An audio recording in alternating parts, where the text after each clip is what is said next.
Hello, everyone. Welcome to Video Game Choo Choo, the podcast. I'm your host, Mike Cosimano. John Machonsky is just getting in from Orlando, so he's going to be a little late. But I have Brad Muir with me of Double Fine. Hey, Mike. What's going on, dude? Nothing. Thanks for having me on this podcast. Thanks for coming on. Lazy Sunday afternoon. I mean, I'm impressed that you wanted to be on this podcast after like how we first met. Dude, it was great. You guys just assaulted me at the booth. And then... No, not even that. Like how we met like the night before. And I say met in like quotes. So we met the night before? Oh man, now I feel like a big jerk because I don't remember this. Okay, I'm going to tell you this story that you'll remember. Because I mean, I remember like we were talking about the podcast at the Double Fine booth at PAX this year, and it was like, you know, and you guys seemed cool and you seemed to know what you were talking about when it came to video games. And you're like, hey, we have this podcast. I'm like, sweet. I'm like, whatever. Like, I have a game coming out. Like, let's talk about it. But no, like okay, so let me tell you this story. I think I may have told it on the show, but it'll be interesting to hear how Brad remembers this. So I was probably really drunk.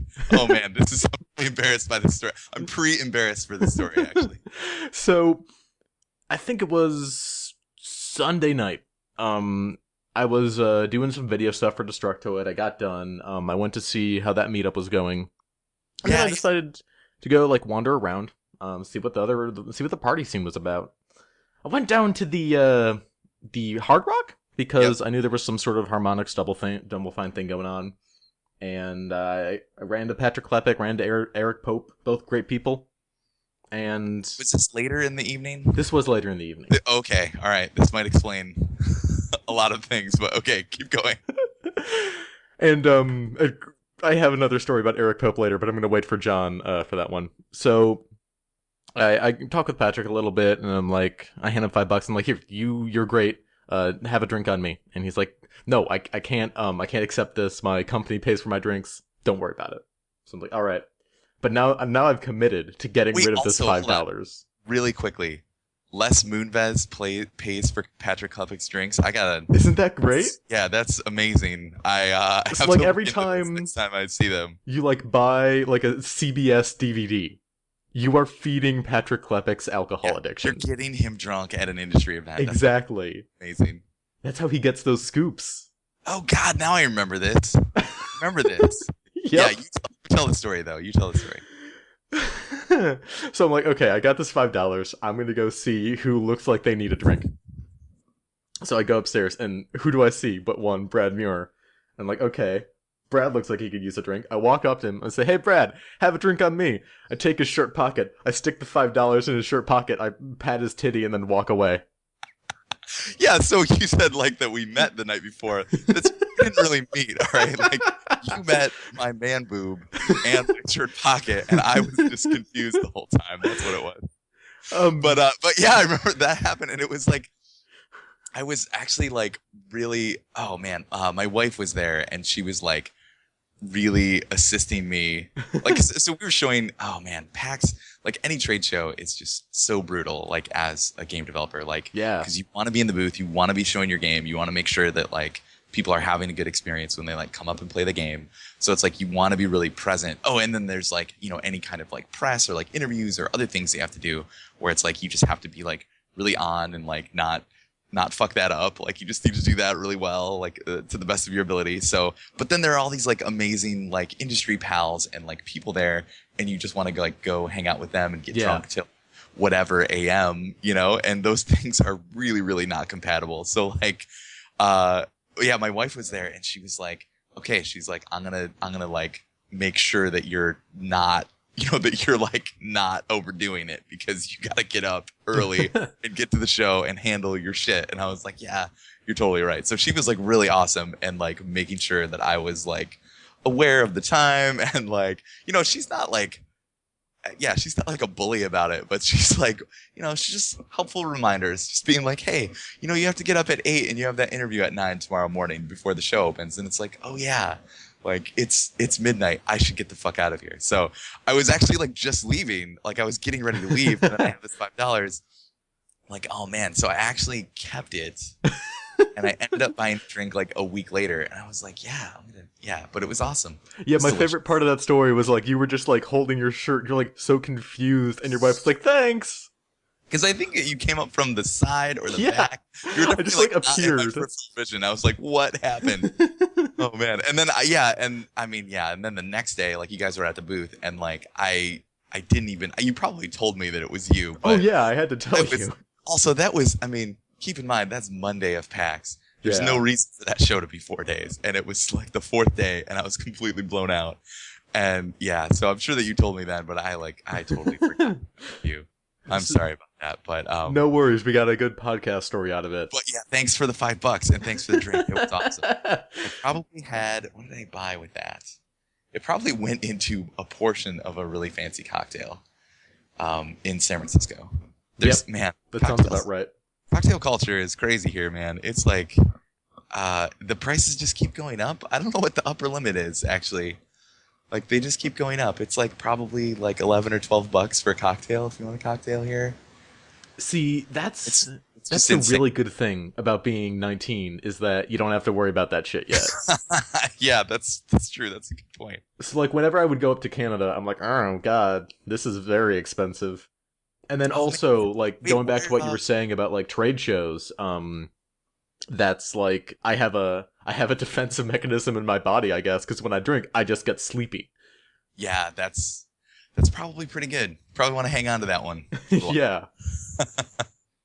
But now I'm in Los Angeles, so I can't get into Canada very much. But I also go to college, and there's alcohol everywhere, so Yeah, that happens. That's what it's all about. So wait, when were you close to Canada? Because I grew up in Michigan, and we would go to Windsor. That's like a big thing in Michigan for like 19 and 20-year-olds. Is that sure. you go across the border to Windsor, which is like right over the bridge or through the tunnel, and yeah, the drinking age is 19, and it's sort of like what idiotic Michiganders do when they're like 19 or 20 is like drive across the border with a designated driver and just like super drunk and then come back. Although that, oh man, I don't know what that's like now in a like post 2000 post 9/11 kind of world. It's pretty Borders much are the like same. we're locked down like that. Yeah. Like if you just go in there like saying we're going to go drink, then they're like okay, whatever. Like you, if you like state your intent clearly, you'll be fine. But Oh yeah. Okay. Okay. that's never really Coming been my back, problem. coming back when everybody's drunk, there's always like weird tension with like the border guard. They're just sick of like these Americans coming over. I don't know. It's such a weird thing. It's such a weird thing. Yeah, so I grew up in Buffalo, which is super close to Canada. Like there is a point in that city where you could literally throw a rock and hit Canada. Oh, nice. Okay. That makes So we would like go up there. My family and I would just go up there for like day trips, and every year we go to TFCon, the Toronto Transformers Convention, and have a good time there. And that's where I have the most alcohol at the Transformers Convention. That's amazing. That It's is really amazing. good. Like that show is basically you want to get drunk with these people you only see like once a year. So it's a lot like an industry event in that respect. Oh, I did not know that Buffalo, New York is that close to Canada. That's crazy. I'm looking at Google Maps right now. You're so close, Mike. You're so close to Niagara Falls. Did you go there all the time? Yeah, for sure.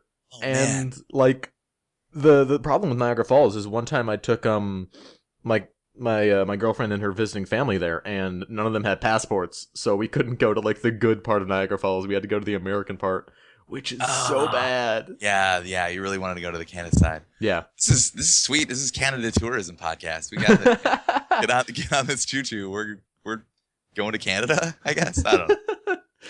Get up on the hype train, eh? Sweet. Yeah, and yeah, Canada is awesome though. If you have any Canadian listeners, We do I really actually. like We Canada. have some pretty Yeah. prominent Canadian fans of this Yeah, podcast. I like Canada. It's also weird that Windsor is south of Detroit. Like, how does that make any sense? It's like the Great White North, but you drive south to get there. I don't know. We're just trying Canada's to get rid of Detroit. Like it's not even America anymore. Here, Canada, you have it. We're willing to sacrifice RoboCop. Oh man, yeah. It's that's yeah. My parents live like kind of in the suburban Detroit area, and that's like where I grew up. And man, Detroit is a sad place now. Um, Buffalo's a pretty sad place too. Like I'm on record on this podcast of not being a huge fan. Like the junk food is incredible. Like buffalo wings came from a place for a wait, reason. are you serious? I didn't know that buffalo wings came from Buffalo, New York. You learn something We call them chicken every wings. day. Because No like way. why would we Oh, call that's them the buffalo best. wings? We know where we live. Oh my God, that's so great. Yeah. Oh, yeah, I just, if nothing else, I would just come away with the best piece of knowledge from this podcast. That rules. Buffalo is good to like go for a couple days if you're like flying into Buffalo. I mean, flying into Canada and you have a long layover because there's some really good pizza in Buffalo. Some incredible fucking pizza to the point where like when I fly back here for college, I take pizza and put it in my carry-on and then just freeze it. That's awesome. Ugh, California pizza is so bad. There's a couple of decent options in San Francisco that yeah, Little Star and Patchy's. There's a couple of good like deep dish clones. Although I'm sure I haven't been to Chicago in a while, so I'm sure I would like go back and be like, oh yeah, okay, this is what it's actually supposed to be. Whoops. Yeah. Uh, No, I feel but that. it does a reasonable imitation. But all the other pizza is not super good. No, it's bad. But speaking of pizza, you're making a video game. Yeah, There's yeah. a Makes the fucking video game. segue for you. Yeah, that was great. Very very expertly done. Yeah, we're working on Massive Chalice at Double Fine, and we kickstarted this thing last year. Yeah, in like May June of 2013. So we've been working on it for like a year and a half, and we're kind of coming down the home stretch. It's pretty sweet that it's fully playable and it's like a real video game. Yeah, I played it. Yeah, that's right. You did play it. That's right. You were in the booth. You saw our demo. So like, yeah, you kind of know what this thing is about. It's pretty cool because our pitch was, we pitched it before we had anything. It was like just a twinkle in my eye, basically. We had worked on it just for, I don't know, I want to say like 6 weeks before we launched the Kickstarter, and a lot of that was like getting the campaign together. It wasn't necessarily like really focused on the game. So yeah, we really only had the game concept at the time, and yeah, so the high level sort of like elevator pitch of the game is that it's like a strategy tactics game set on this epic timeline. So the player takes the role of this immortal ruler, and they're defending this nation from this kind of mysterious invasion that's going to last about 300 years. And yeah, so it kind of takes place in two halves. Like half of it, you're fighting these tactical battles at the human scale with a small party of like 5 heroes against these strange enemies called the Cadence. It's like this thing that's invading this kingdom, and then the other side of it is like on the really super pulled out, like 10,000-foot view of this nation, and that takes place like, so there you're going to be making all sorts of decisions, like what you're going to be researching, and like which characters are going to retire and stuff, because the real twist of the game is that it takes place over this huge timeline, is that all of your characters age naturally over the course of the timeline, and the attacks are going to happen roughly every 10 years. So all of the characters that you're fighting with, like in between the battles, they're going to be aging a lot and then eventually passing away. So in order to combat that, you need to marry them together.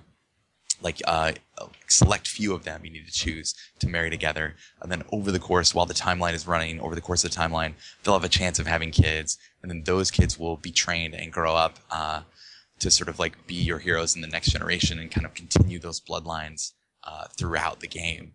And yeah, so it's kind of a mixture of like a lot of my favorite games. First and foremost, like XCOM, old XCOM, new XCOM.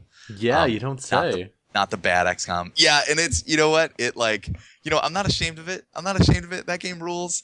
And I think the big thing is that I had this idea before the new XCOM came out. It was really based, like I've had this idea for a really long time, kind of based off of old XCOM. It was sort of always this like, this is such an amazing structure. Like, could you add some more RPG mechanics and put it in a fantasy setting and have it work? Like, is this, would this work? Because I love the high level structure of XCOM. The geoscape. When you're like staring at the globe, and you kind of make your decisions, and it's this purely defensive kind of nature, right? It's like a lot of high level strategy games like Civilization, or I don't know why, like maybe I can't think of the name of those games. The Total War series. Okay. Anything that feels, I would say, Risk-esque, where you have a map and you're sort of like moving your troops around on it. It has like a simultaneously offensive and defensive nature to it, right?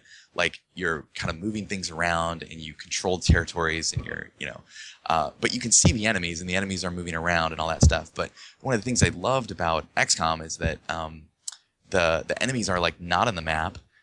They're kind of just like out there in space, and you just have to protect the Earth. You're just like it's a purely defensive kind of game, and all you can do is like make the best decisions you can, and then fast forward the timeline. Just like wait a few days to see what happens. Like I love that kind of like roulette feel to it, where you're kind of like really hoping that your goals will kind of get met before the aliens attack again.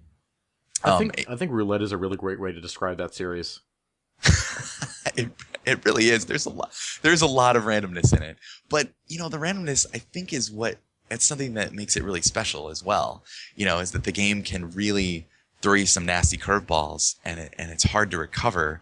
But yeah, it's like I really like the randomness and the sense that it walks right up to the border of being unfair, but it stops.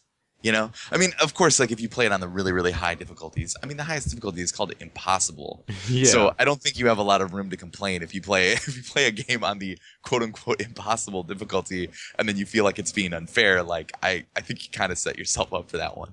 But any of the difficulties below that, like I think that it walks right up to that line, and it just it can really, really, really hit you where you live, I guess. And some of it is just purely random, but I think it does that primarily to like purposefully mess with your plans. Because if you make plans in a strategy game and everything goes according to plan, it becomes really dull. You get really bored really fast, and people oftentimes don't even realize that this is happening. Like they're not necessarily like gamers don't necessarily realize that this is happening. But it's totally happening. Like if things are going too smoothly, you'll just kind of like, almost fall asleep while you're playing, and you'll just have a general kind of like, I don't know, like malaise towards the game. Just like you'll just kind of, it'll just sort of feel a lot more boring than it should. And so yeah, I like the randomness. There's so many things that I like about that game. And then when the new XCOM popped up, it was like I kind of had this idea on the shelf. Like we were Double Fine, we were pitching games to publishers, and we had done Tim's Kickstarter, but that seemed like kind of maybe a fluke, kind of a one-off. Sure. It's really based on like his legacy, his popularity, just him coming back. That wasn't even a video game when we pitched it. It was like, hey, like Tim's gonna come back and make an adventure game. We don't even know what it is. What do you think? And like a lot of people were like, that's sweet. Like I love insert it, Tim Schafer adventure game X. I love that so much. Like I want another one of those, and I think it was largely fueled by that. So yeah, I just didn't think that anybody was interested in this kind of a game. Another thing is that high level structure of XCOM, that defensive structure, like I just don't think that anybody had riffed off of that. Most strategy games I think are more in the vein of something like Civilization, where you have like these, turns where you're moving your pieces around the board and the enemy moves its pieces around the board. And that's sort of like, just how it works. And so it feels both offensive and defensive at the same time. Or the flip side, the tactics games like Fire Emblem and Final Fantasy Tactics, like also huge influences, but more so on the tactics sides. If you look at their kind of meta structure, their higher level structure, it's sort of just like the Mario 3 map. You're just like moving your party around this sort of map, and there's like they're more narrative driven.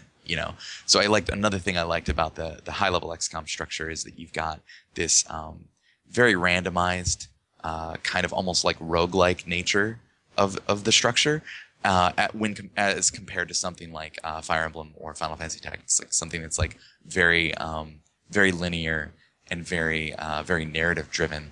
Like I knew, like I'm not a writer. I'm not like very much of a storyteller. Like I'm much more comfortable focusing on just mechanically driven games and things that center around the core mechanics. So trying to really like focus on the randomized elements of the game. That was another reason to really go with this structure. But yeah, the new XCOM came out and it was like holy crap, like people are really into this. Like I felt like when I played it, I was like, oh yeah, they made this game for me, like somebody who liked old XCOM. Right. Like this is who this game is for. But like, wow, like, and they kept all the things that I thought really made it great, and they tried to streamline it in a lot of parts, which I really liked as well. Just because I mean, there's a lot of things going on in the old XCOM that are a little obfuscated, little like grognardy, kind of like hard to decipher.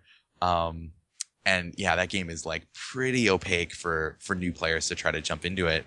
So yeah, I just thought they did a great job, and I was like, oh yeah, they made this for me. But like, man, like I can't believe 2K is putting all this money into it. Like nobody else is gonna like this. But then it seemed like a lot of people that had not played old XCOM were actually like really into it.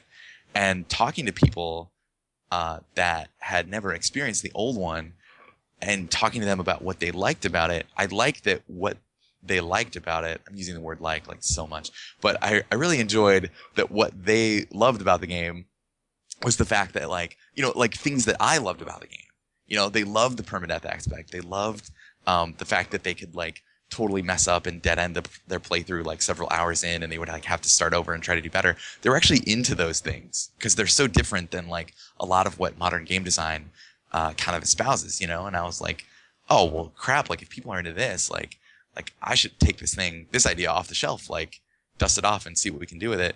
And yeah, Tim was like into it.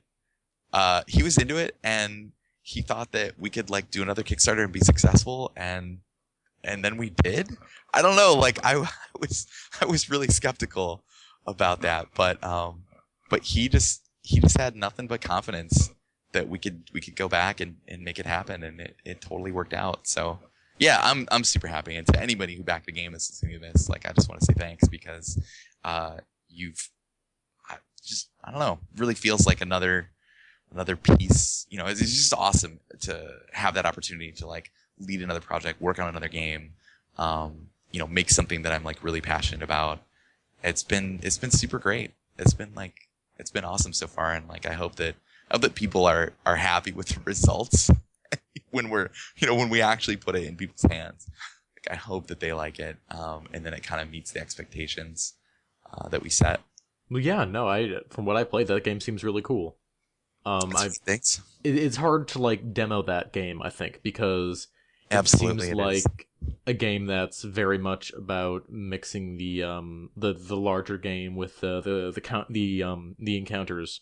I mean, Yep. You did your best. You tried to show off the genetic system as best you could, but that seems like something that will just evolve over time and is designed for players to futz around with. Yeah, and it's really like that was kind of my biggest concern. My biggest concern maybe with the game is that we have some systems that they don't really, I call it like long-term fun. I'm sure that there's like a very academic word for this, but I've never worked on a game that has this concept of just like, okay, like you're gonna make a decision right now, and that might have some like short-term and like medium-term benefits, but what's really going to be cool about it is when, I don't know, 7 hours from now, when you're going to like reflect on the fact that choice you made to like, marry these two characters together instead of these two characters, that had like these crazy, it had this crazy like ripple effect throughout your entire playthrough.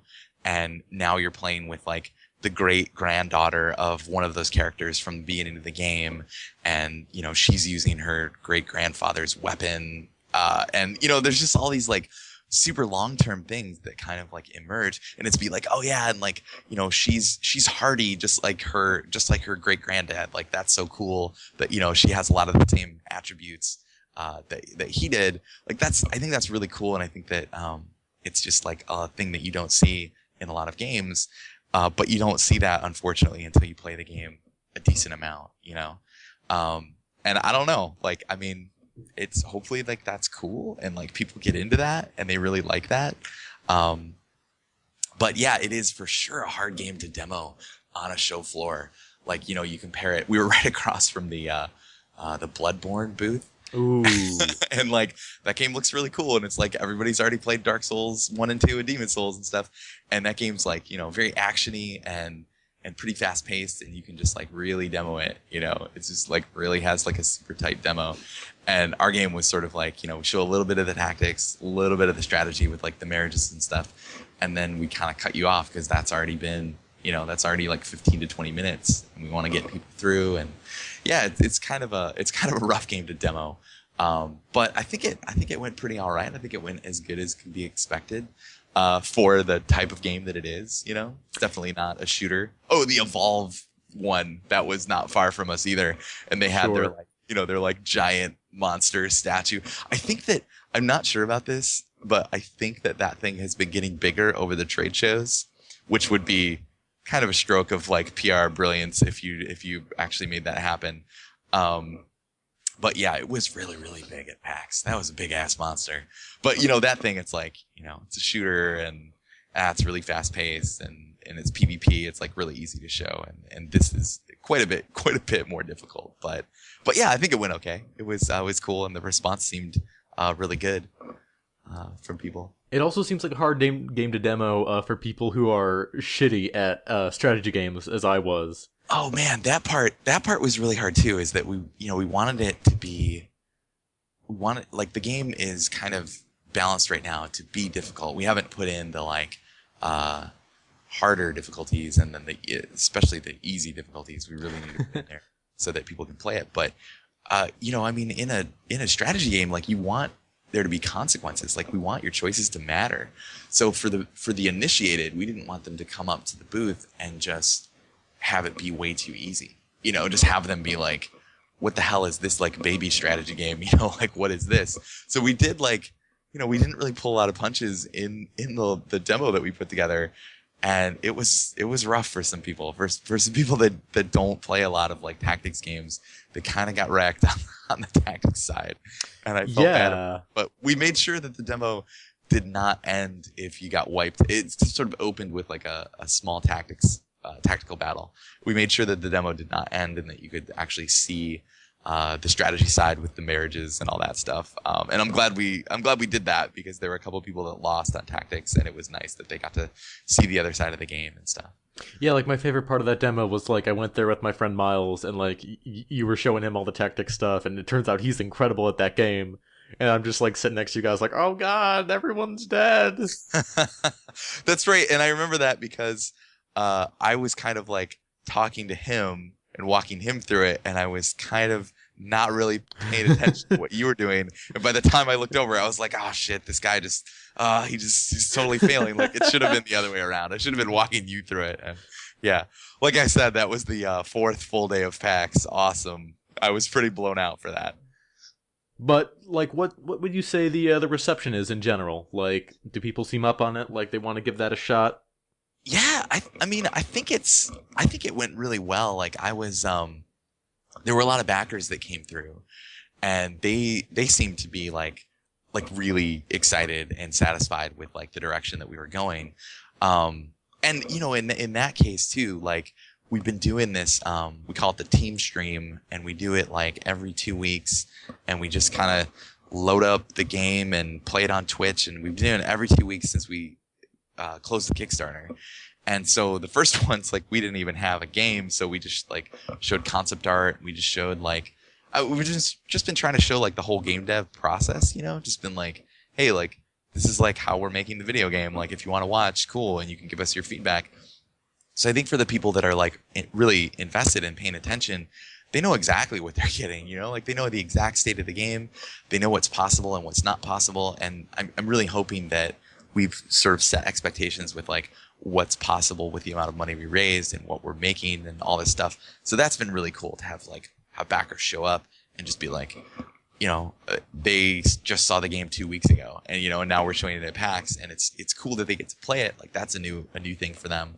But really, like there aren't a lot of surprises for them, and I think that's cool because they're the people that like made it happen. But there were a lot, I would say at least half the people that came up, like they had never they didn't know what the game was, you know? It's not like we have some huge crazy marketing campaign or whatever. So Right. like they had never heard of the game and they walked up and they're like, "Yeah, this looks kind of like XCOM." Because on the tactics side for sure, we we borrow heavily. We borrow heavily from like their camera angle and The grid system, and yeah, the like UI. the movement system, the AP system, our UI is pretty similar. Like a lot of this was that If you guys had a tactics screen where time went forward at an accelerated rate, then you'd really be in trouble. and yeah, we totally have that too. The structure is heavily borrowed from that. But you know, the thing that it enabled us to do by like sort of I'm not going to say cloning it because there's a big focus on melee combat, which you don't have in XCOM. We don't have a cover system. There, you know, like there are quite a few differences between what our game does and what theirs does on the tactics side. But you know, the way that it's presented is very similar. What it did though was, you know, we have a really tight budget. And a tight timeline to like make it happen. It let us focus on the things that are unique to Massive Chalice, you know, like on the strategy side, like with the timeline, with characters aging, with the marriages, all the decisions that you're making on strategy, like that's the stuff that we've really focused I don't know, like yeah, that's where a lot of like our game design cycles have gone, like how marriage works and how like we have this whole relic system where like if a character dies and they've earned enough XP, they've gotten enough kills and they've like led a pretty heroic life, their weapon will become this family relic that can then be passed on to anybody within the same family. And so like yeah, there are just so many like things that we had to tackle that you know that XCOM didn't have, that they didn't have to tackle, like you know, things like do we have menopause, do we have incest, you know, it's just all sorts of like Very important questions. how does pregnancy work, you know, like there are all these like crazy crazy things that we had to tackle that they didn't have to. And so yeah, so by making, you know, by drawing on something that's going to be familiar to players, like I think that it really allowed us to focus on these other aspects of the game. Yeah, and because, you know, if it ain't broke, don't fix it.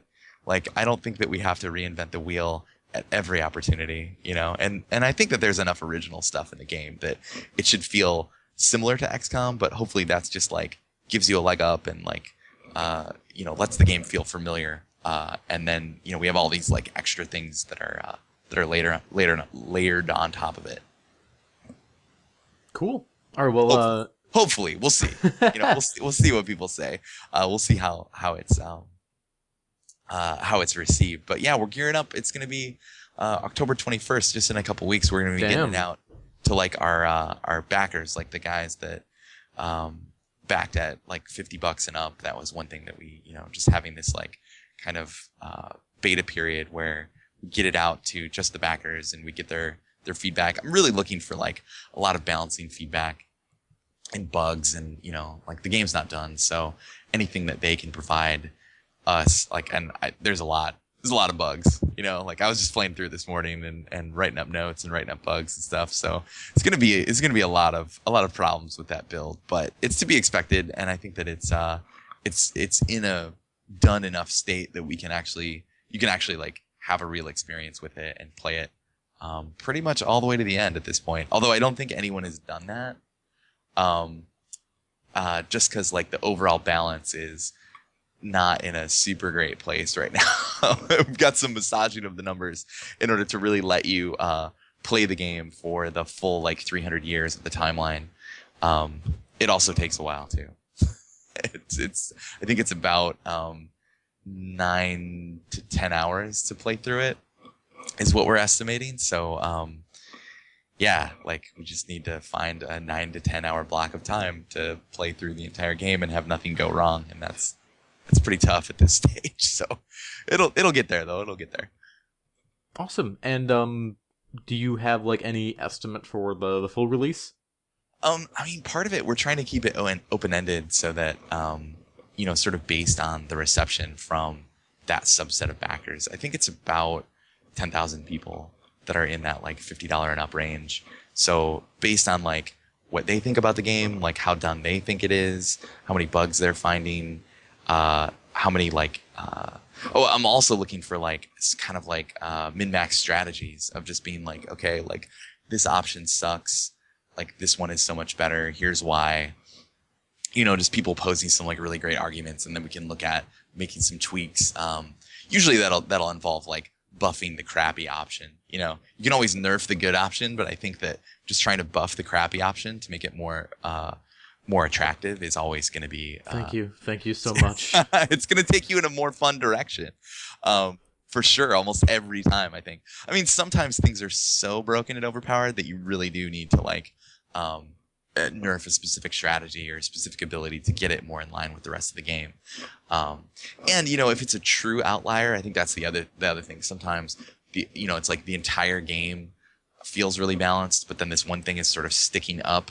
So it would take so much more work to like go through everything else and lift it up, that sometimes you just have to like pound that little pokey bit. You just got to pound it back down into the rest of the design, and then you're like, oh, okay, cool, it's good. But man, do people hate reading patch notes that have a bunch of nerfs in them? My God, that is the worst. People just hate that. I hate that. Yeah, no, it's part of the reason why I'm not going to go back to Destiny. Yeah, have they? I've been playing. This is, of course, the worst time to be sort of like trying to final a game and stuff, and I haven't played a lot of Destiny, but have they been nerfing the crap out of stuff? Has that been like their the auto rifle is like the only gun in that game worth a shit, so like we're gonna make the auto rifle worse, and it's like, no, yeah, make everything else better. Yeah, they could just buff the other stuff. I don't get that. I don't know, that's a bummer. And I guess one last Massive Chalice question before we take a break so John can hop in here. So Double Fine had 2 Kickstarters in not a very long span of time. Was there sort of a fear internally that there would be like a backlash because of the last Kickstarter? And how did that resolve? Yeah, I was pretty worried about it. It's weird though. Like I'm kind of a worrywart though. I get this from my mother, and I tend to worry about things. Sometimes unnecessarily, but I do tend to worry about stuff a lot. And I was pretty skeptical and like worried that when we launched it, people were gonna really freak out about it, because we did get a decent amount of money for Broken Age, and that game was like still not done. And yeah, I was just a little bit worried that that people were gonna kind of like freak out about it and stuff. But I think that we had like a really clear message. Like I had not worked on Broken Age at all. And I think that was really good, because we run this documentary for that game as well. And I was not in any of those videos. I was not working on that game. Like I was working on other stuff. So I think it really gave us a good kind of like we were stating our case from like a really solid position, just like being honest about the fact that like, look, the Broken Age team is only like 1/4 to 1/3 of all of Double Fine. We have multiple teams. And Brad is going to be the person who's in charge of this game, and he's going to have his own team and all this stuff. So I think the pitch was really, it was really honest, and it made a lot of sense. And I think that we clearly articulated that message, that it's like, it's okay for us to have like 2 games that are kickstarted at the same time. I don't know if there are really any people that didn't back this one that would have, if Broken Age did not exist, right? Or if we had finished Broken Age first and then kickstarted this one, like that's just impossible to know. But I was like really happy with the result. Like I think that for a brand new IP from a known studio, but like I'm not like a super known game designer. Like I've only led one other project before. So like I couldn't have been happier with the end result and the amount of money that we raised. Like it was, I was really happy. I was really happy to launch it. Yeah, Tim was not. That's the thing, is that he was not skeptical at all. He was really confident that we were gonna like launch it and that it was gonna work. He's also Tim is a real big fan of the story part of the pitch. Just like he thinks that, I mean, it's weird though, because he's a great storyteller. Like that's like one of his like amazing kind of genius level talents, is like just being this like great storyteller. So I'm not shocked that like that's his approach to pitching games, pitching ideas, is that it's all about like the story. And humans love stories. I think that's part of it, is that just like the human brain really enjoys a good tale. And having like, he made the kind of my like post Iron Brigade problems with like pitching a new game. He sort of like worked that into the story of like what this game was all about. And and of course it's really funny because like he wrote the script for our pitch video, and there's a lot of like weird silly stuff in it, like I get vomited on in one scene, and it was super fun to put that together. But I was still skeptical of it. I was like, I don't know if this, I don't know if people are gonna get it. I don't know if people are gonna be angry, but it worked out, and I'm super happy. I'm super glad that it did. It's cool. Yeah. Well, I'm glad. I can't wait to play this thing. It looks really cool. Sweet. I'm excited for you to play it as well. Get that hot review action. Yeah. All right, I'm gonna pause this. Okay, sweet. Keep recording. Okay.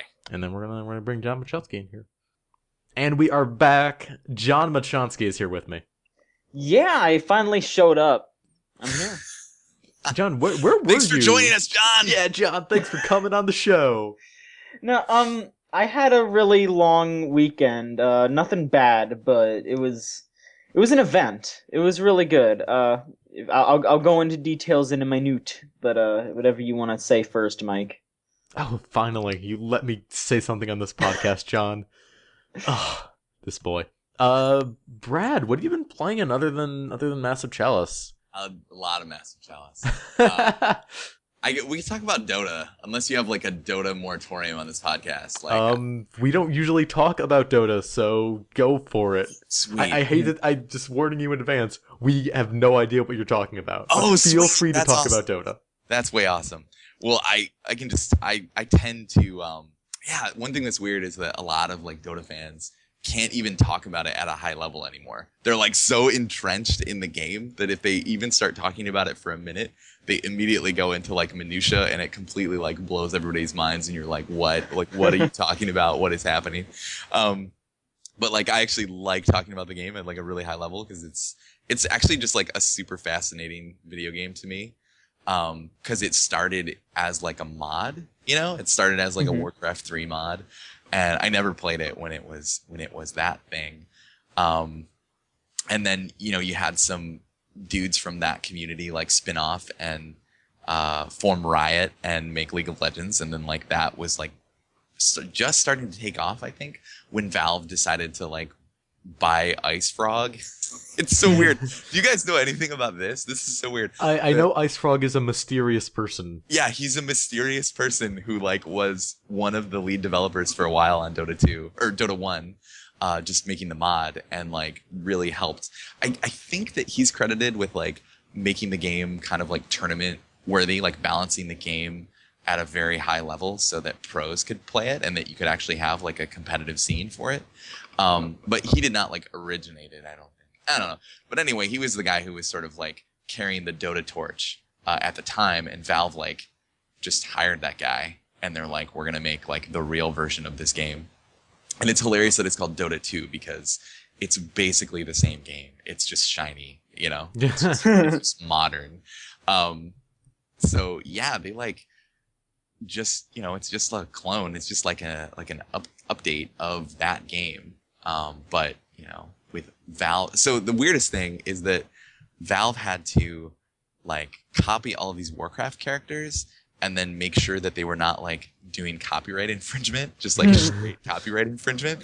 And that's like super awkward because even up to a couple months ago, they still had to like change some of the names of the characters and stuff. Like there's a character named Windrunner, and that's like that character model that they used in Dota 1 was just like that Warcraft character named Windrunner. That's like her last name. They're like, yeah, sure, cool. That's Windrunner. Awesome. And so in Dota 2, like the Valve game, there was a character named Windrunner, and I think that like there's been a lot of like lawsuits and stuff under the hood. I don't know any details of this, but when they come out, years after they've launched Dota 2, and they're like, hey, Windrunner will now be known as Wind Ranger. You're like, The why? Wraith King. The only reason why you would make this change is that like one of Activision's lawyers like was knocking on your door and like, I don't know. So that's weird. There's all sorts of weird stuff like that. Kind of like vestigial parts of the Warcraft 3 engine and like Dota 1 and all that stuff. It's crazy. I think Activision should just like come around to make Half-Life 3. Like, CO, you motherfuckers like it. Dude, you got it. That's it. Yeah, because did they buy Sierra? Who owns Sierra now? I saw that somebody is trying to like get the Sierra brand back off the ground. Yeah, Activision owns Sierra now because they're doing that reboot of King's Quest and all that. Yeah, dude, that's it. The next Sierra release, Half-Life 3. You got go. it. Sounds good. They'll just have to change the name a little bit. He'll be like Free Gordonman. That'll be his name. Free Gord. Man. Free Gord. Yeah. Play as a pumpkin. There you go. That's the twist. Yeah, I don't know. Dota's a ridiculous game. I'm on a hot losing streak right now. They put out this new patch. Man, we were talking about patch notes earlier. One of the things I love about Dota patch notes is that they are not afraid. Like, they're not about small tweaks at all. Like, I think having this mod heritage, they just make huge sweeping changes all the time, and they usually save them up for these big, huge, like mega patches, and they just put one out. And it's completely absurd. Like, you start scrolling down the list of notes, and it's like they've made major changes to many characters, and then minor changes to almost every character, plus a bunch of other crap. And they like actually started modifying the map, which is like this sacred thing in Dota land. I don't know. It's a really absurd game. Like, I encourage anyone to actually dip their toe in the MOBA waters. You might want to start with League of Legends. I definitely played League of Legends first. I got dragged into that game, and it's like just for learning like how a MOBA differs from like say, I don't know, like any other competitive game. Because if you come there and you're like, oh yeah, like I'm used to playing FPSs and playing like capture the flag or like, it's a very different thing. When you're like playing a MOBA, and it's very, very hard to describe to people that have not played it.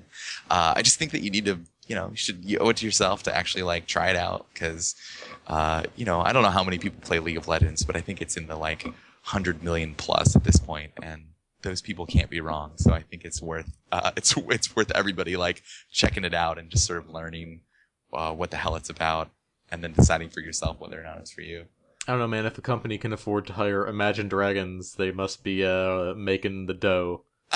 Dude, that's the other thing, is that the monetization, like they're both free to play, but the monetization of Dota is so much like it's just really light-handed. It's like it's basically just hats. All the characters are just free, and you just whatever. Everything that impacts the game is just like there. But League of Legends has a more nefarious. I see. I wouldn't use the word nefarious. I would use that word for something on like the iPhone. Yeah. Like Clash of Clans. I think that's nefarious. But something like League of Legends, they just it is a little bit more. I don't know. They just take gameplay things like the characters, and they put them behind like the paywall. But you can grind out just by playing. You're earning like in-game points, and you can like earn enough to like buy those new characters. And so if you play a lot, you can just like buy all the buy all the gameplay relevant things if you just play a lot. Of course, you can buy that stuff too if you want to. Like they're not going to stop you from just shortcutting it. Yeah, so I don't know, but it does tend to make a lot more money, I'm pretty sure, than Dota, because they have hats as well in League of Legends. They have like skins for the characters and stuff that they sell for money, so they kind of have both things. And yeah, there's also this weird concept. I don't know a lot about this, so I probably shouldn't talk about it too much, but I've read a little bit about this psychological concept where your time is like, you want your time to be valuable.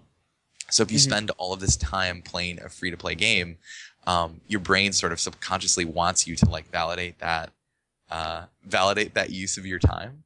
And by spending money, if you're like, oh, okay, yeah, like I play this game a lot, like I'll totally give them like $10 for this character. It's like, it makes you feel really good because it means that your time has like actually been worth a damn. Interesting. Just weird. Did any of that go into Middle Manager of Justice? That game, like, I think that was a really fantastic learning experience for us, is that we do not have what it takes to make an iOS like put the boots to you kind of monetization game. It very much is in the style of one of those games with like, having like an energy mechanic and having to wait, and you can pay to bypass the waiting. But we just wanted it to be like, just not nefarious, just have it be like, nice, And the thing is that those monetization schemes that you see from like the big boys that are making all the money, it's really, really brutal. Like, it's really based on like, and they have weird words for it. Yeah, the like, whales. Yeah, like whales, and they call it pinching the player. Like when do you start pinching the player? Like, when does it feel? How many minutes or hours into the experience? What is the maximum time to rattle the cup, so to speak, and like ask them for money? And they do like psychological studies and stuff to sort of figure out when the optimal time. They use the word compulsion loops to sort of like figure out. They're just trying to min-max it so that they can really like make the most amount of money off of people. Because when you're talking about like iOS games like that scale, I don't know how many millions of people play Clash of Clans or Candy Crush, but it's a lot. And so if you just sort of tune your monetization a little bit, that can actually result in, I don't know. I mean, even if you're like, oh, this will have like a 5% change in the amount of money that we make. Well, when you're making like hundreds of millions of dollars off of it, it's like a lot of money. So I mean, I can't say that I blame people for doing that. Like, designers, you got to get what you can while like that bubble is still going. I guess, yeah. It just makes me sad that like I so very much want this to be like an art form, and it is like primarily like video games are a commercial art form, and that it's somewhere in between for sure. But yeah, I just want it to be more respected and want it to be like a real art form, and I just feel like Candy Crush is pretty far from like an Oscar award-winning movie. Do you know what I mean? Like, yeah, it's pretty far. And it is not the Citizen Kane of games. No, it's not the Citizen Kane of games. And like, I just want to see things move more in that direction. And so I think the whole iOS, like the rise of like mobile games and what they have become, really detracts from the whole conversation of like what is a game, what should games be. Not even what should games be, what could games be? Like, can they actually like be these really important, culturally relevant things that are art, and there's no argument, Right. And I mean, I guess that's why people talk about the Citizen Kane of game. It's become a huge joke, but I do think that I wish that it was moving more in that direction, and I feel like the whole rise of mobile kind of took us in as an industry slightly away from that pursuit, I guess. And not to say there isn't room for like all sorts of experiences and stuff. It's just that the amount of money that sector of the industry is generating is so much bigger than I feel like it should be. I don't know, because it's one thing it's doing is sucks a lot of talent out of the sort of more traditional industry, and that's like a bummer, seeing like former coworkers now working on these like Zynga games and stuff, and I'm like, what? Like, it just kind of bums me out, just to see these things that are, they're just experiences that are, I mean, I guess they are trying to like provide a good experience, but the end result is that they're, there's so much psychology and pinching and min-maxing, and it's just they spend so much more money on the advertising campaign than they do on the game part of the game. And like when that's happening, I just think that the commercial part of being a commercial art form has taken over, and it's just like, I don't know. It just bums me out when I think about it too much. I get really bummed out when like people bring back old franchises like Dungeon Keeper, the Dungeon which Keeper. are like so beloved, and like yeah, it's back, and then it's immediately terrible. When you said that, I was like, I immediately thought of Dungeon Keeper. I did not even check it out honestly, but just seeing that they're applying free to play economics to it is just, I don't know, it's just kind of gross. Like that, yeah, they are taking and Plants vs Zombies too. Like I started playing a little bit, and I just don't know why they made that thing free to play. It just does not fit. They have an established, it's an established game that actually, and also the thing that I don't get about that is that it's an established game that made a ton of money. So like, I don't see why they had to like mess with that and really make it, something else, make it into this sort of like, I don't know. Yeah, that bums me out too, that they would alter the game so drastically, just so that they could just have a shot at making this, making a bigger pile of money. So yeah, it definitely bums me out that things feel like they're going in that direction. But yeah, you said that it's a bubble. Do you really think that it's a bubble, that it's gonna? Oh, absolutely, absolutely. Like there are TV commercials for Clash of Clans on like ESPN. Right. That cannot be sustainable. Right. Yeah, I mean, it's weird. Like probably not. Like I want to agree with you, but it feels a little bit idealistic to agree with you, just because going for a while, and there are so many phones out there, and these the compulsion loops and notifications, all of these things that make these games successful. Like I mean, they work. They just work, and they're not. Whales are part of the economics, but also just like, just getting people to casually drop a couple bucks, pinch them gently and just have them drop a couple bucks on your game, like whatever. That seems to work so well with these types of games that they're making. I don't know. I would love to see things like, I don't know, Monument Valley, like that's pretty interesting. And that made some money, but like a game like that is never going to make Clash of Clans money. Yeah. I don't know. I think like free to play is a thing that came along and ate the handheld market's lunch. And there is going to be another thing that comes along after free to play. I don't know what it is. If I knew, I would be pitching it to like Zynga right now. Yeah. But it'll come and it'll wipe that shit out. Like anything that's crazy to this extent is eventually going to die. For kind sure. of the same way like San feel Francisco kind of real trendy. estate is crazy right now, and that can't last forever. Oh my God, I hope that doesn't last forever. It's completely absurd. My wife and I are rent controlled, and yeah, please don't come kill us for our rent controlled apartment. Yeah, we can't afford to live here. We can't afford to live here if we get evicted for some reason. Like, I think we're just gonna rent this place forever. I don't know. It's pretty weird.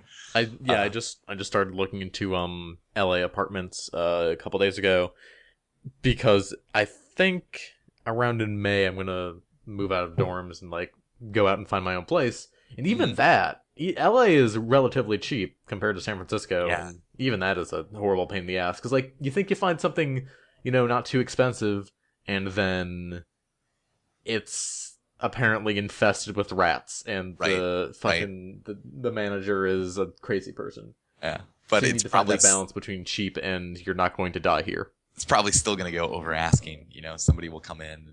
And, yeah, it's real crazy. It's a real crazy thing. I don't know. Yeah, I hope that the mobile thing is kind of a bubble, and that there are other kinds of games. I saw somebody. This is really funny. The only reason why I know about this, like Apple had their big, when they unveiled the iPhone 6 and stuff. Mm-hmm. I didn't watch it. I like iPhone. Whatever. I'll maybe get one. But I don't feel like I'm like super. Does your phone work right now? Yeah, it works. It's cool. Then you're fine. Yep, it's totally fine. But there was the purple scarf guy who showed this like this new MOBA like called Vainglory, I think is what it's called, and they're really trying to make this like tablet only like 3v3 League of Legends kind of clone, and that'll be really interesting to see. Like if they just use the League of Legends monetization, which, you know, like we said, it's we were talking about it earlier, like it's not nefarious like Clash, you know, it's not super pinchy and like min-maxed and like whale hunting. It's just like it encourages you to play as much as you want, and then hey, if you want to spend some money on some cool stuff, you totally can. And I think that has led Riot in a great direction, where they're making a bunch of money, but people love League of Legends and they love Riot. Like nobody despises that game because of the model, you know. Whereas I think that there are some people that are hooked on something like Clash of Clans, and they're like, they have a problem. They like despise it. They like hate spending the money, but they feel like they have to. And that's I don't know. That's kind of a gross place to be, in my opinion. And like, but yeah, it'll be interesting to see, like, you know, can a tablet MOBA work? It's a lot more hardcore than most things you see like on the App Store. And then what kind of monetization will they go with? And also, just, is the game any good? Like, are they going to spend more money on marketing or more money on making a good game? Like, I don't know. I'm kind of interested to see where that one ends up. Yeah, no, for sure. John. Hi. Oh, I want to hear about this crazy story. I want to hear about what you did. It's not super crazy. I went to a chiptune show last night. Oh, nice. It was really fun. There were a couple of artists there. I couldn't tell you most of their names because, I'm gonna be honest, a lot of chiptune music ends up flowing together once you're sitting there for about 12 hours. It was 12 hours of It was chiptunes? It was from 2 in the afternoon to 2 in the morning. And John, did you turn up? I turned up as much as they let me, because as soon as I walked in, they checked my ID and they were like, "You're 20, not 21," and they put a big X on my hand so everyone knew that I was straight edge. Yeah, that's how you do it. Yeah, That happened to me when I had to go to film the Destructoid party, like, as I was getting off the plane for PAX, and like I had to convince the bouncer that I wasn't going to drink.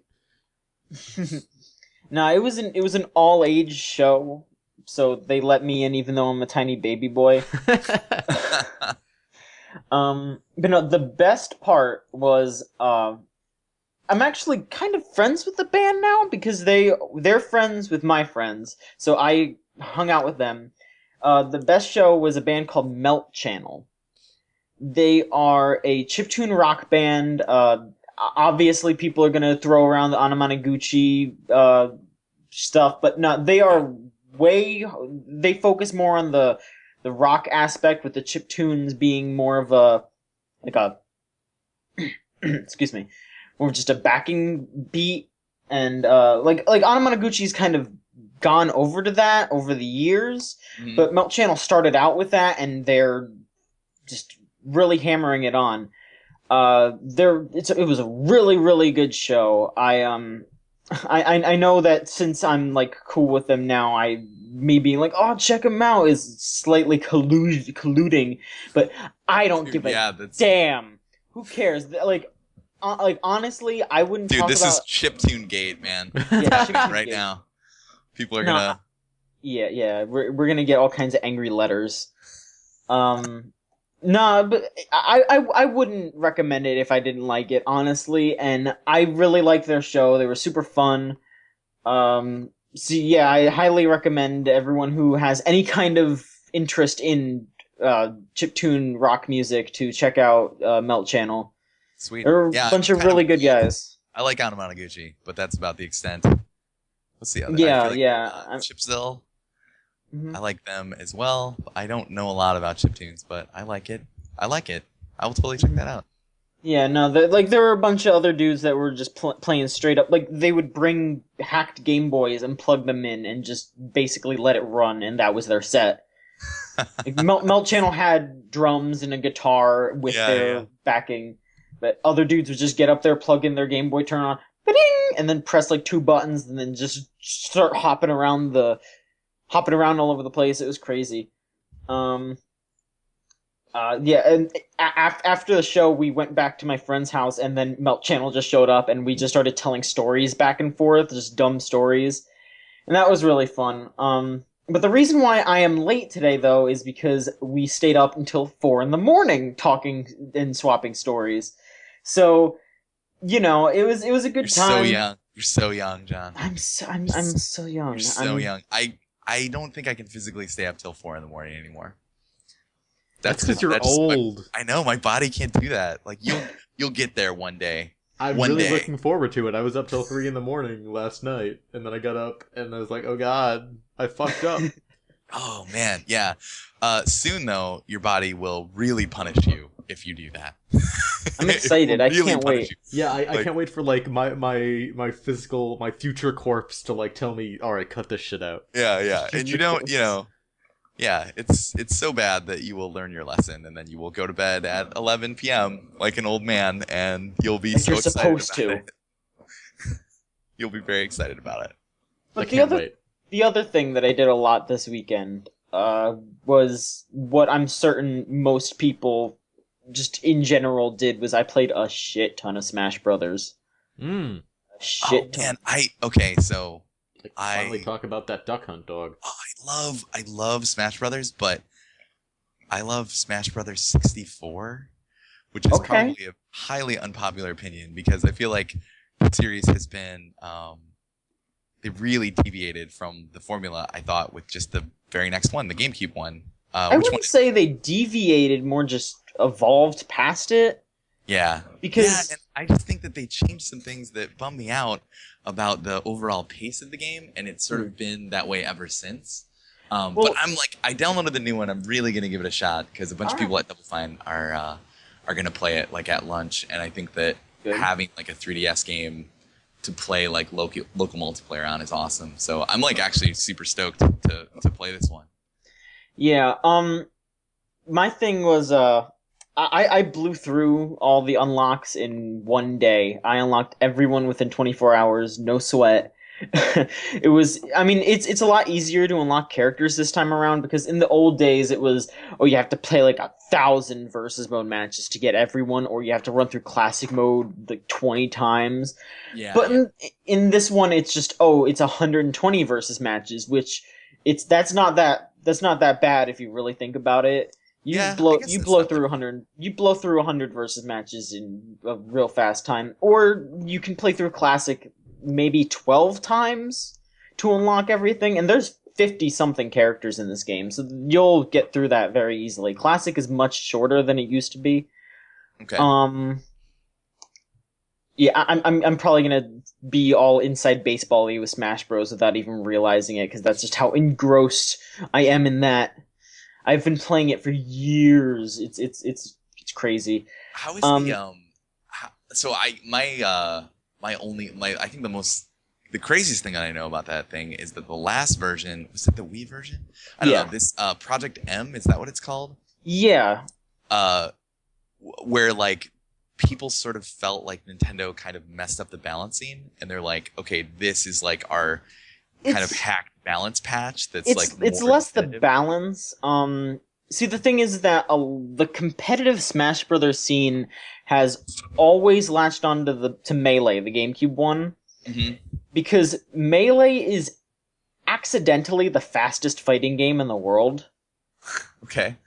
Like, it just through a bunch of glitches that people found, it became a phenomenon in fighting games, and people who really like Melee will never let it go. Like, there are still people fighting to this day to make sure that Melee stays the competitive game, even though Smash 4 just came out, and it's honestly a solid, balanced game that I'm sure will be played well.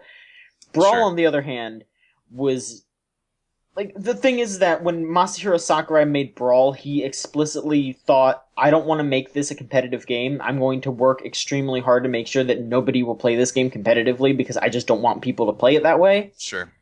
But this time he decided to work with the competitive aspect and meld it together, and Smash 4 feels like a mix between the two, between Melee and Brawl. Sure. Project M was a group of professional Smash Brothers players saying, "What can we do to Brawl to make it play like Melee?"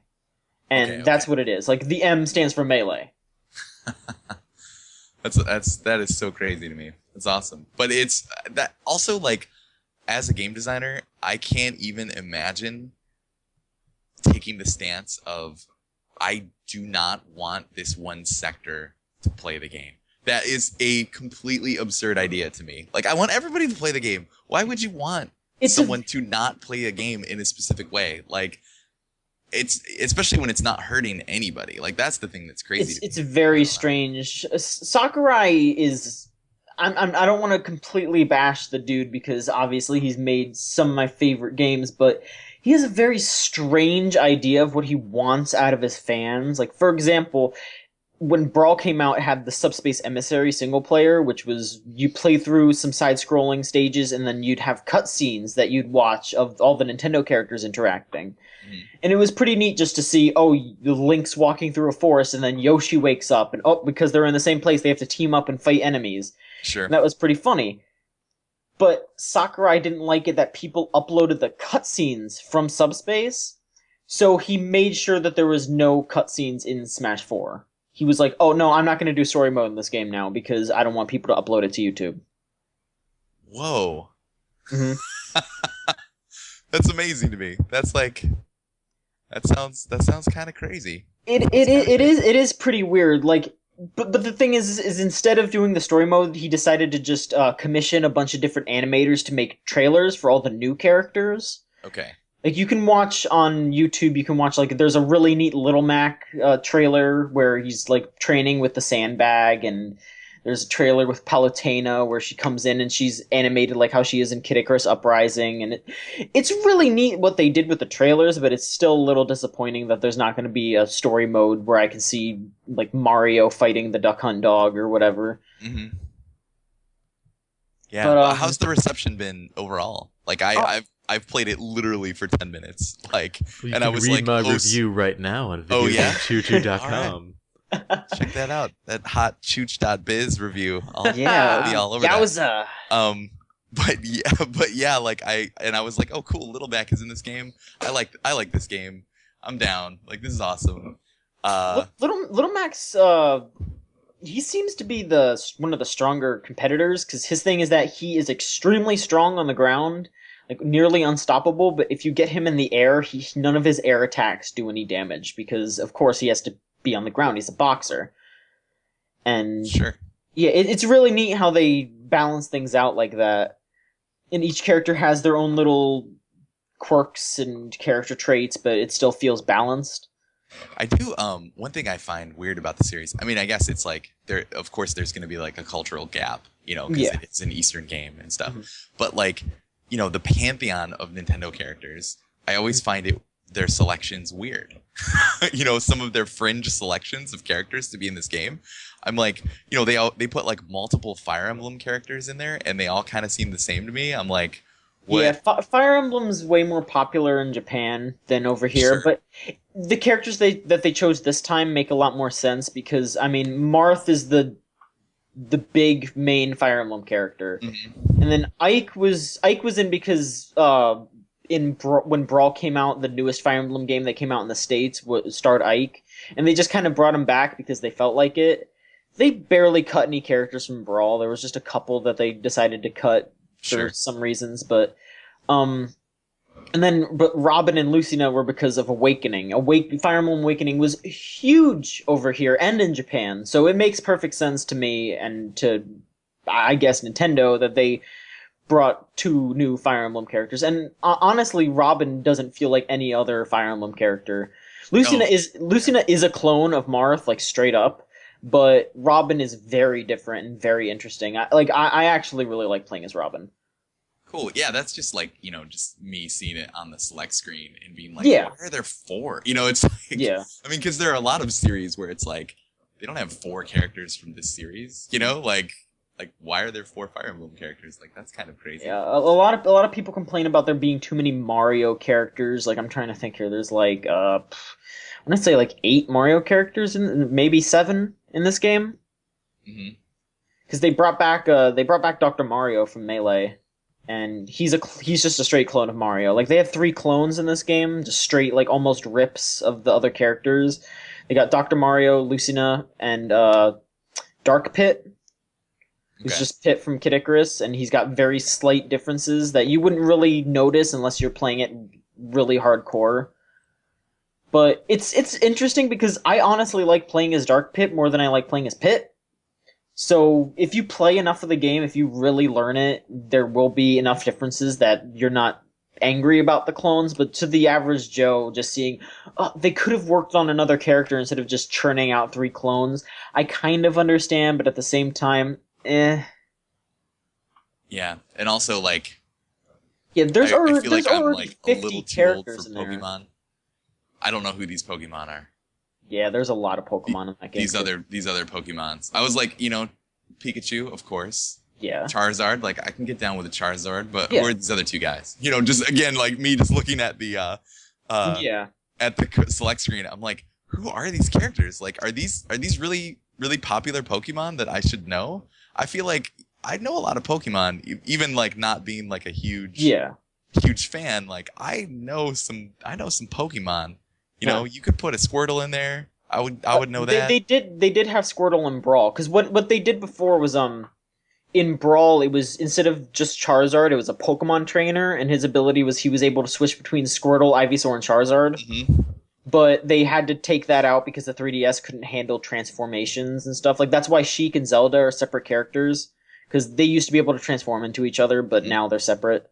It just the 3DS wasn't able to handle it. Like another thing was there was a character called Ice Climbers, which were like two. It was pretty much 2 characters in one, Yeah, but yeah. they had to delete them because they just couldn't run it on the 3DS version. Like Sakurai straight up said, "Yeah, no, Ice Climbers were finished. We had to completely remove them because the game just wouldn't run with them in it." That seems kind of absurd to me, but okay. It's because absurd, but there's so much ancillary stuff happening, and I can't imagine. well, it's like what they said was it would work fine unless there were like multiple people playing as the Ice Climbers because if it went from there being there's 2 characters being controlled at once to now there's 8 characters on the stage all at once instead of Sure, just 4. So sure, it but I makes mean, sense. what about the Pikmin guy? Don't they have the Pikmin guy in there? Well, the Pikmin are pretty much just little items almost. They're not a character. Oh man, yeah, but Yeah. just But being they also had to cut down on the number of Pikmin that he had because in Brawl he had like 5 or 6 and now he only has 3. okay. Yeah. Yeah, I played a shit ton of Brawl or of Smash, not Brawl. Um, it's a really really well done game. Like you asked though, the reception is overwhelmingly positive. Just in general, like even in the competitive scene where people are really obsessed with Melee, some people are moving over to Smash 4. There are some gripers still saying, "Oh, we need another 10 years of Melee," but I'm certain they'll move over Yeah, eventually, or if not, they'll especially get like left in the dust. when the Wii U version comes out, right? I feel like that's you're not gonna are people setting up streaming rigs of the 3DS version? Yes, they are. Yeah, I can see. It's expensive though. That's the thing. Like you have to send your 3DS to like one guy who fixes it up for streaming, and it's like $250. So yeah, it's expensive and it's kind of tricky. So I could definitely see streamers picking up a lot more on the Wii U version, but there Yeah, are definitely people streaming it now. yeah, that's crazy. Yeah, I do feel like once the Wii U version comes out, that'll probably be like the definitive version of this, right? Like, I mean, because even though I'm playing it happily on my 3DS, there are times where I'm just man, I really wish this was in HD. I really wish that I had a GameCube controller in my hand or yeah, just a yeah. a solid controller. Because there is a reason that they are bringing the GameCube controller back. That is the Smash Bros. Controller, like no Mm. question. That controller is perfect. Yeah, that was pretty much my weekend. I playing Smash and hanging out with people and listening to chiptunes for 12 goddamn hours. You did it like for the whole 12 hours? Um, we got there. Okay, no, we got there at like 3:30, and we left at 1:30 in the morning. So no, it was more like 10, 9.5. Goddamn. Yeah, it was something. All right. So Brad's got to go in half an hour, so I think it's a good time to pull up some questions. All That sounds right. good. And before we do that, I know one of these questions deals with a particular event that you went to, Brad. Yeah. Hoodslam. Oh man, it was Oh the shit. best. It was the best. Was Yeah. Drugs Bunny there? Drugs Bunny was totally there. I will completely hype Hood Slam. It shattered my expectations, and I had the bar set really high. So yeah, like I was listening to Dan Reichert over at Giant Bomb. He's like a huge wrestling guy. I had like two wrestling phases, like when I was a kid, and then when I was in college again, I was like into WWF stuff, but haven't watched it for years. And yeah, they were talking about this indie wrestling league in Oakland called Hoodslam, and they do a show first Friday of every month. They do a show, and he was talking about it, and it sounded completely ridiculous. He's just completely ridiculous. I was like, okay, I have to go. So I got one of my buddies at work, Jeff. Like he came with me, and we went over to check it out, and it was just amazing. It was totally amazing. Like their head guy, like their kind of like Stone Cold Steve Austin, is this guy named Broseph Joe Brody, who he's kind of like a heel and a face, and he came out at the very beginning of the show and like posed in front of the ring, and then the guys in front, like the super fans, all had Axe body spray that they shot up into the air like fake pyrotechnics. It was amazing. All right. There's also all this like copyright infringement that happens. Like they have a guy that wrestles as Scorpion. He's just Scorpion from Mortal Kombat, and he like has a spear that he throws at guys, and it's just super stupid. I don't know. Ken and Ryu were there. They had a guy dressed up as Link.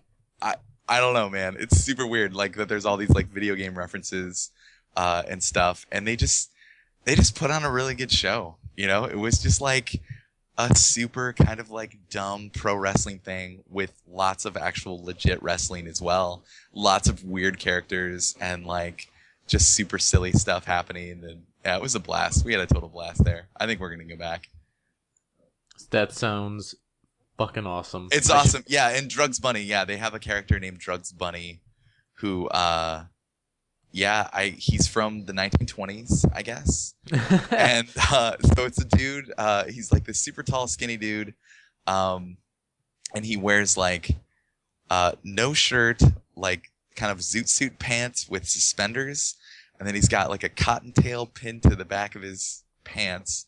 He's got a fedora with bunny ears, and then one of those like cheap Halloween masks around his kind of nose. That's like the bunny face. You know, and he comes out and he like jumps up on the top rope, reaches into his pocket, takes out a bag of powder, and like sniffs some of it, and then throws it all over the audience. And it's just like it's totally absurd. The whole thing is crazy. But yeah, it was a blast. I really, really, really enjoyed it, and it's kind of like the best parts of what I want pro wrestling to be. It's super awesome. Like, is it any kind of is like every third Thursday or whatever? Like, is there a set schedule? Yeah, they do. It sounds like it's first Friday of the month every month in Oakland, at this like Metro Opera House. It's not an opera house. I don't know why it's called the Metro Opera House. I guess that's a joke, but it's a warehouse, and yeah, you just go in there and they have bars and they have the ring set up right in the middle. And they have a house band as well. They have like a band that plays the intro music for all their wrestlers and stuff. And they play in between the matches and stuff. It's awesome. Like it was really well paced too. Like as a show, it was really well paced. It's a super good time. Yeah. I totally recommend that to anybody in the Bay Area. Because go check it out. I'm planning a trip to San Francisco at some point. Just like a weekend trip, and I think I might want to go check that out. It is 21 and up.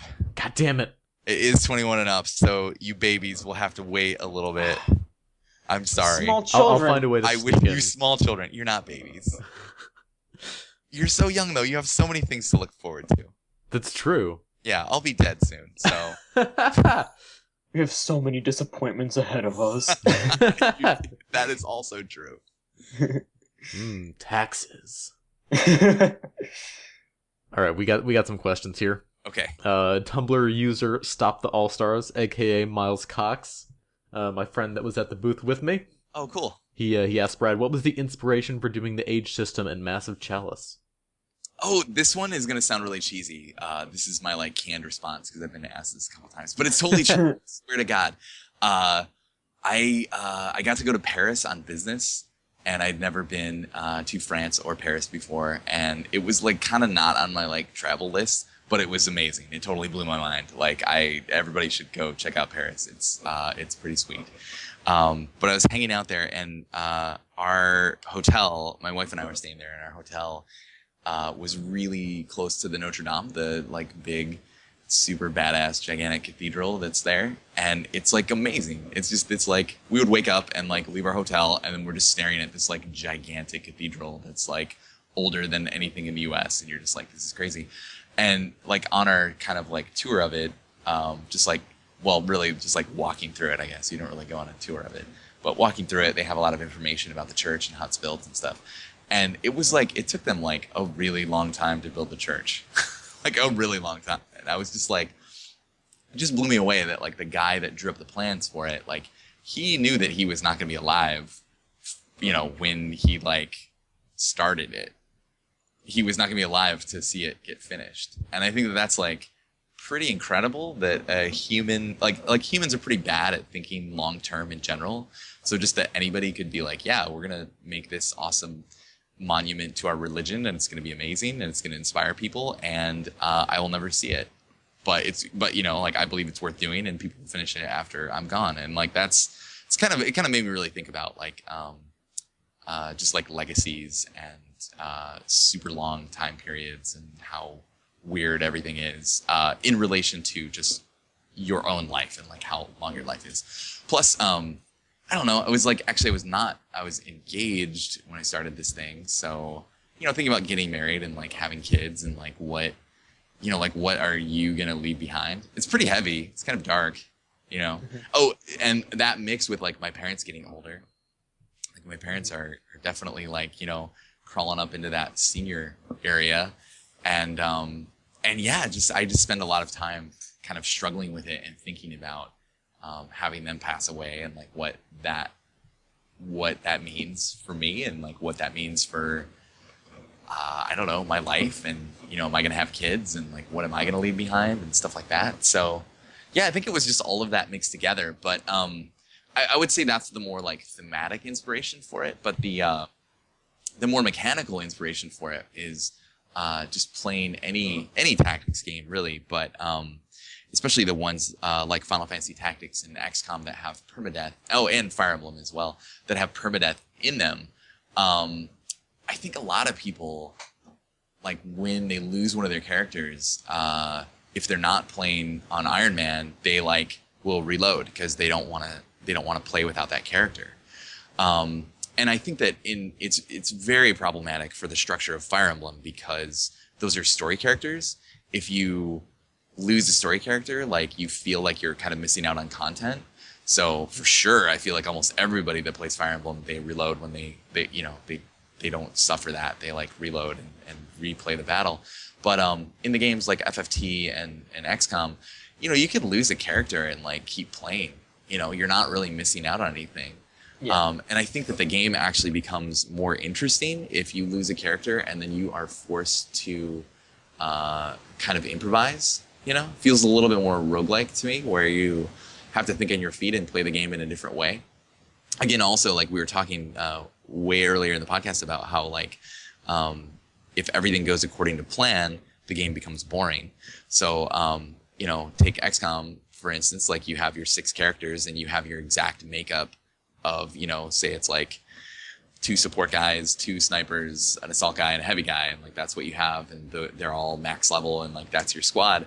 You're so used to playing the game that way. Well, what if 2 of your characters die? Like, how can you come back from it? Like, now you have to use 4 snipers. What is that like, you know? when the game forces you to improvise and forces you to think on your feet, I think it becomes much, much, much more interesting. Whether or not that's viable is a different story. Like, I don't think it's particularly viable in that game, but if it were a little bit easier, I don't know. It's like, I don't know if the game is necessarily designed around that fact, letting, sort of encouraging you to not reload. It's very difficult to recover from a full wipe. So a lot of it was thinking about that as well, is like, how can I solve this problem from a design perspective that people, like, I think that permadeath is really awesome. Like, when you lose a character, it can actually open up like this whole new way to play the game and make you think about playing the game in a different way and provide a new challenge for you. And it's like this dynamic curveball, and like, that's the thing that's amazing about permadeath. But if people don't enjoy it, I mean, that's the thing. People will maybe even say they don't enjoy it, but they're not even trying. They're not even trying to have that experience because of the, like, I would say, like, the emotional aspect of it. They're not even, gonna go down that path that I think is really interesting. So just having the characters age and die outside of combat, this is, I joke about calling it my first permadeath. It's like a way to sort of like ease people into what's cool about permadeath. And, because so they can also die permanently on the battlefield. But if that happens, you can just reload and try again. Like, I have no problem with that. Like, go for it, great. But like, they will age and die outside on the strategy layer.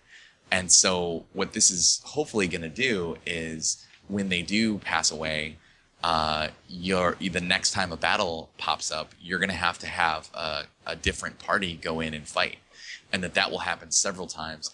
Almost every fight I'm finding as I play the game, almost every fight I will have made some change with, like, which characters are retired into these other positions in the game on the strategy layer, essentially making them unavailable for combat.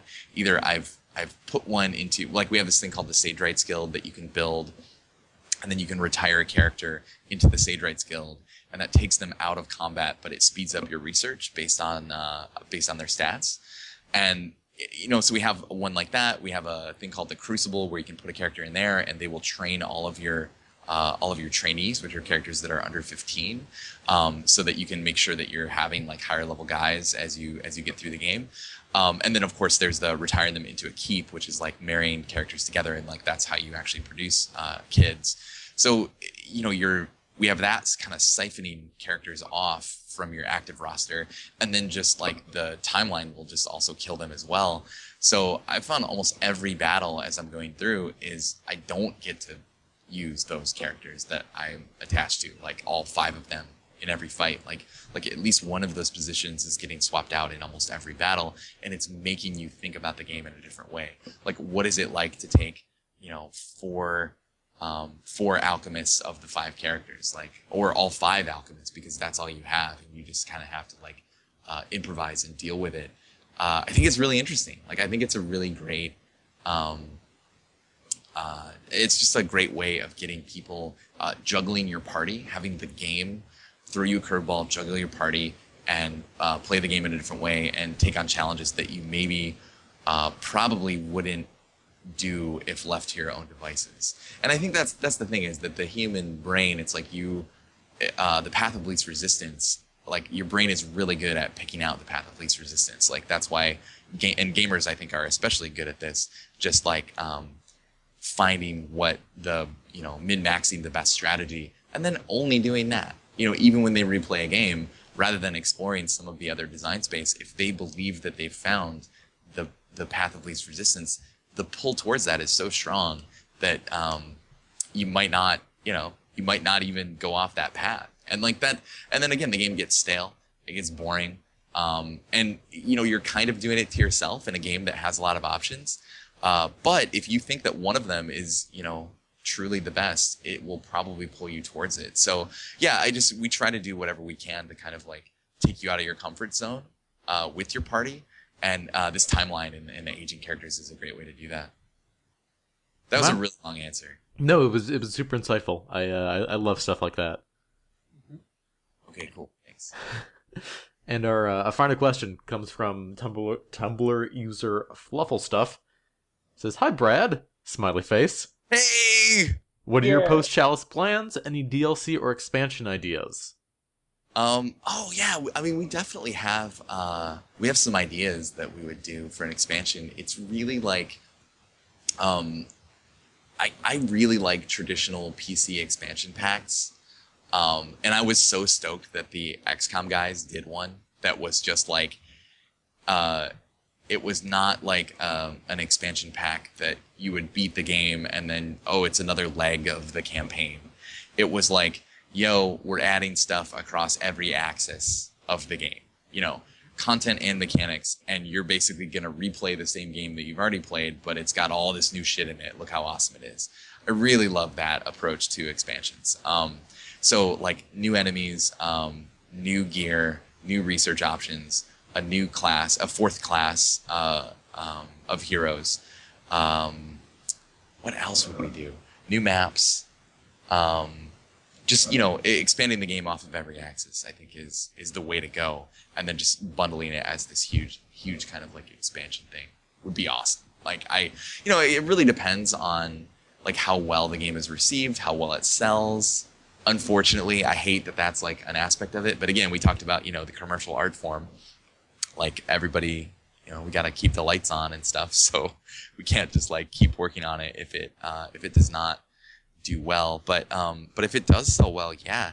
I mean, either that or we could just like move into a sequel and, you know, work on a sequel. There were a bunch of ideas that got left on the cutting room floor that I would like to do that really don't feel possible unless we actually do a sequel. One of them, we talked about having like fantasy races in the game, and like they would not be orcs and elves and kind of tropesy stuff like that, but coming up with our own races that operate outside of sort of normal human lifespan, like having a overall weaker race of characters, but that has, say, they live for like 200 years, or maybe they live for the whole timeline, but their XP growth is like very, very, very slow.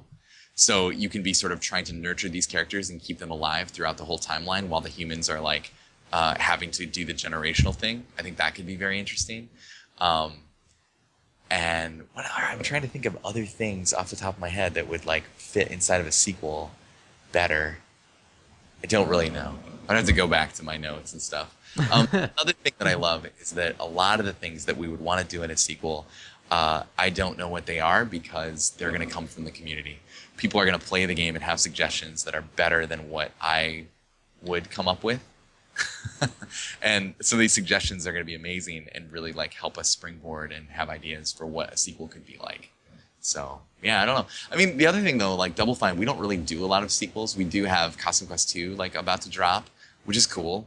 And that's, you know, that definitely people were kind of clamoring for that one because a lot of people like the first game. So that's cool. Like I'm glad we're doing that. But like Tim is really invested in like new IPs and new things and new types of gameplay. I don't know. So it's like, so I feel like we're almost more likely to like work on like just a brand new IP and a brand new type of game and sort of like continue that thing. I don't know what I'm gonna do though. I don't know.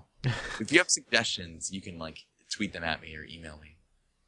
Sure thing. I would love to know what you think I should do with my career. That would be sweet. But I'm definitely gonna keep making video games because it's awesome and I love it. And yeah, and the community's just been so awesome. Like having all of our backers in there, and it's been sweet. Like the whole Kickstarter experience has been really rad, and I would not trade that for anything. Yeah, it seems to have worked out for you guys both times. Yeah, I like it.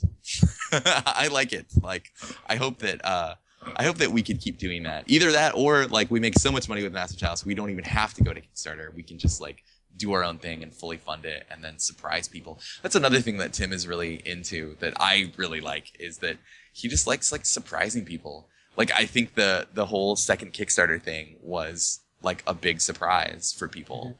And I think that he just really enjoys that. You know, it's like creating, you know, it's like we make stuff to like make people happy, to like delight people and make them excited and happy. And I think that surprises, as long as they're positive, you know, like I think that surprises do that really well. So yeah, I like that. Like I don't know. So I don't know what's coming next. Hopefully something awesome. Hopefully something that people are excited about. Something that people want. You know, like that's another thing is that I want to make stuff that people really want to play. Like that would be great. Just to make a game that everybody wants to play. And is happy spending money on so that I can like eat food. That sounds super great. Continue to live in that expensive ass city. Yeah, it is really expensive here. It's kind of I feel like it's kind of becoming detrimental. It's so expensive, and for us to attract new talent is actually really tough because the social game companies are paying a lot more, I think, than they used to, and we can't really afford to pay more than we used to. And I don't know where that leaves us, you know. It's a weird spot to be in now because I feel like it, you know, I've been there for I don't know, almost 11 years, and it was definitely like a bonus, you know. So like that was one of the reasons I wanted to work at Double Fine is that it's in San Francisco. Like, I get to go work in a sweet city and live there and check it out and see if I like living in a city and stuff. And now though, I think that's like not even an option for some people coming out of school. I don't think they'd be able to afford it. It's rough. Yeah, coming back to what we said earlier, like I wonder if the social gaming scene is maybe connected to the bubble surrounding San Francisco. I mean, like some of that is definitely like the app stuff. Yeah, it definitely contributes to it, you know, like just having all that money floating around that thing. But yeah, just the general tech startups and apps, and there's all sorts of like sectors of the tech industry and what it's doing, and I don't know. It's weird. It's really big. It's a lot of money. Really excited for that thing to go the way of all those .coms, and then I can sweep in there and actually live in that city. It's really weird because like I guess like a lot of them are making money, so I don't know if it's gonna completely explode, you know, like because before like the old .com boom, like none of them were really making money. It was like really speculative, but yeah, now they actually are making money, so it might not go away. I don't know. That would be a bummer. I would love to see it trail off a little bit. That would be fine. Yeah, that'd be fine with me. If I have to live in Los Angeles for like a decent amount of years until that stuff cools off, I can live with that. This is a nice place. Yeah, it's not bad. And I guess the last question before we sign off: when is Broken Age Act 2 coming out? Oh, Tim is shooting for. What is he shooting for? I don't want to say anything that is like bad. I mean, it's gonna be soon-ish. I think that he's wrapping up the dialogue, and they've got most of it like planned out. And my guess, do not quote me on this, but my guess would be like early next year. All right. I mean, it's already October. It's already almost next year. So, early next year. And then if it comes earlier, you'll be happy. Yeah, there we go. Everyone wins. Yeah. A nice Christmas surprise. Yeah. From Double Fine. Yeah. But probably next year. All right. I don't know. Like I said, I don't work on that team, and I don't know all the ins and outs, and I kind of got my plate full. So, yeah, I want to play the back half of it. Fucking yeah. No, I feel ya. Like I want to play the whole thing. So I want to see where that game goes. That ended in a super cool place. Yeah. No spoilers on that one because it's still not done. But yeah, that's my guess is that because we want it to be just as polished as the first half, so I think it'll take a while. But yeah, he's definitely getting the script almost wrapped up. So once that's done, everything else will fall into place. It's cool. That's cool. And I speak for myself and John when I say we can't wait for Massive Chalice. Yeah, Awesome. absolutely. Yeah. I am so excited for that game. No idea. Should be really cool. Can't wait to Thanks, see guys. it. I hope that it really hits. You know, it really does what you're looking to do. Well, I liked XCOM, so I think I'll be just fine. I like that game too. Surprise! Yay! All right, yeah. Thanks for having me on. Yeah, thanks for coming on. Just a quick plug for stuff on the site. We have some videos going up. Me and Will shot stuff at Fox for Alien Isolation, and we shot something at Disney the other day for like the Anki Drive event or whatever that is. What was that? I'm not entirely sure. I got a really good interview out of it from the Yankee All right. Drive people. It's like All right. Skylanders but with cars. Okay. And Man, that sounds like yeah, it's the you can basically race cars on a track with your phone. It's pretty cool. And they had PewDiePie up there, and he was, I don't know, he had a Sonic costume on. Apparently, that's a meme. I don't get it. I just wow. You want to talk about me feeling old? There you go. You got it. Sure. All right. Yeah. I mean, I feel old, and I'm the youngest person in this call. And Nice. then we also have a video where me and Will fight corruption. It's on the site. It's called Mike and Will Fight Corruption. It's great. yeah, I appear through the phone. In that It's true. video. Yeah, That's John really makes a good, cameo. The response to that video has been pretty good. Nick Robinson is quoted as saying, "Why is Danny O'Dwyer touching that hot man's chest?" So I guess I look like Danny O'Dwyer. Yeah. Nice.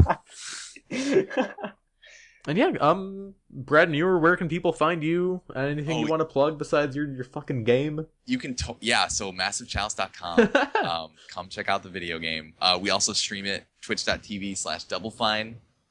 We stream it every 2 weeks, and we just talk about development, and it's super cool, like interacting with people on the chat. We answer questions live, and it's super fun. I am on Twitter. It is Mr. Muir. It's a really dumb joke about my last name, so it's MrMooear. That's me. And or you can just email me. Are you sure you're not just trying to cover up that you can talk to cows? Yeah, I'm a cow whisperer. Yeah. No, it's just some guy in college like could not pronounce my last name, and it kind of became a joke. And it's like, I just started using it as like my internet handle because it's never taken anywhere. Yeah, so that's that. Oh yeah, and Brad@doublefine.com. You can just email me. Just say hi. But yeah, it's like it's so much easier to respond to people on Twitter. I have really become a big Twitter fan. Even though I'm old, I like Twitter, so maybe that says something. But yeah, okay, I really have to run. But thanks so much for having me. Yeah, thanks for coming on, Brad. And good luck with the game. Yeah, thanks. See you later. Adios.